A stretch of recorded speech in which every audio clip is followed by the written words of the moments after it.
Hello, my name is Fred Kusumoto. I'm the current president of the Heart Rhythm Society, and I'm really honored to have Dominik Linz here to talk a little bit about his experience at Heart Rhythm Society and the most recent sessions that we had.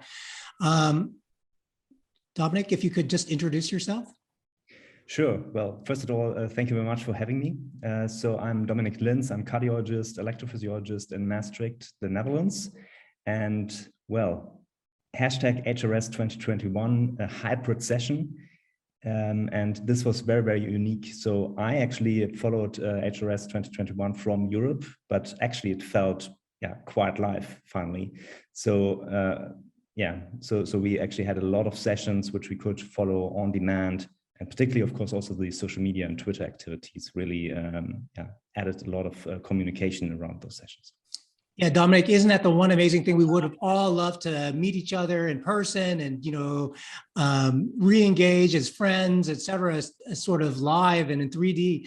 But as you know, the COVID has prevented us from doing this. But, the one small advantage is that we've all become more comfortable, with this sort of interaction. And I agree with you. I think it was incredibly valuable to, increase the reach, because now people could become involved and get engaged in heart rhythm without actually having to physically be there.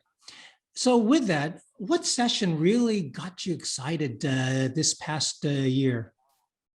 Well, I was very impressed by some of the late breaking sessions.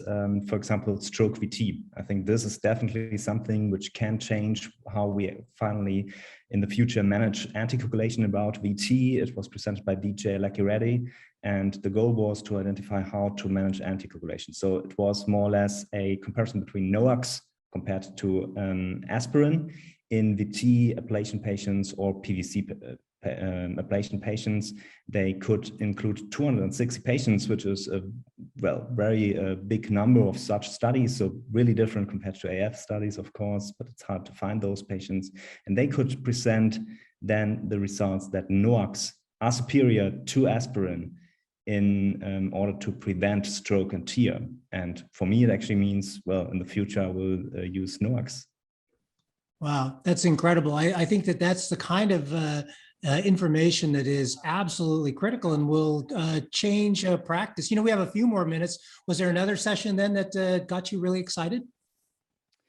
Well, then another session is also about neuromodulation and neuroablation. So this is really something very, very new, which becomes more and more important and also very, very promising. Tolga Aksu, for example, he presented a very hand-on session, how to modulate GPs, so how finally to modulate the autonomic nervous system, not just to treat for atrial fibrillation, but also in patients with bradycardia, where we normally would just implant pacemakers. And he has data that this neuromodulation approach might at least prevent symptoms and sometimes even could prevent the implantation of pacemakers. Yeah, no, absolutely true. And it really goes to show how our field continues to evolve. I mean, it's not one of those things where, everything important has already been discovered. I mean, new things that are always coming up. And that's really one of the nice things about scientific sessions.